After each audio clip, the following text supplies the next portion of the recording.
We are going to be doing an activity like a flipbook activity. A couple of years ago, I decided that I was doing I was doing way too much talking in class.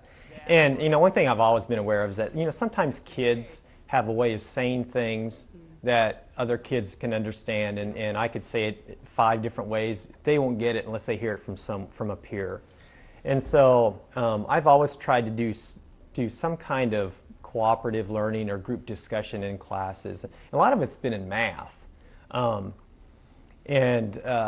just kind of, as I've been more experienced at teaching, I've tried to add it to other subject areas as well. And now I use it across curriculum any chance I get, just because of that. Because, and you hear my kids talk, when I talk to somebody, they'll say, when I talk to somebody else, I may not understand what we're supposed to be doing, or I may not understand the concept, but by talking to someone else in my group, I can say, oh yeah, well I get that now, or they can show me or talk to me, and then it helps me understand what we're doing, or helps me understand the topic we're talking about. So I think another thing I really like about getting kids to talk to each other is that it's easy.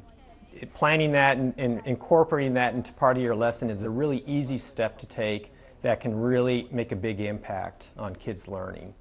I'm going to read this, and then I'm going to have you guys discuss in your table groups the information from this website that you think is important to Sam Brandon's role in the Gold Rush.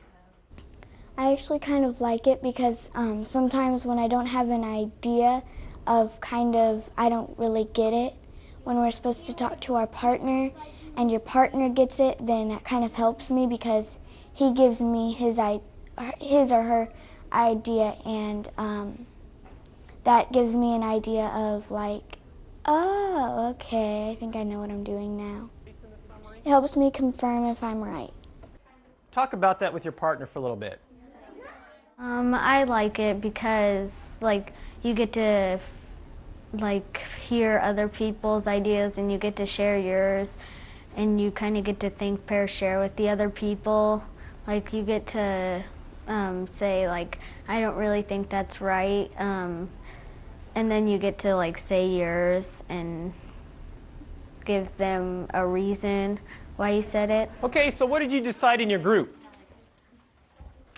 Nicole? When we first start, when I first get a group of kids in, regardless of the subject area, I'll stop and I'll have the class focus on a particular group or a pair of students and have them kind of repeat what they were just doing, and then we'll have a conversation about this is what an appropriate conversation is supposed to look like and sound like.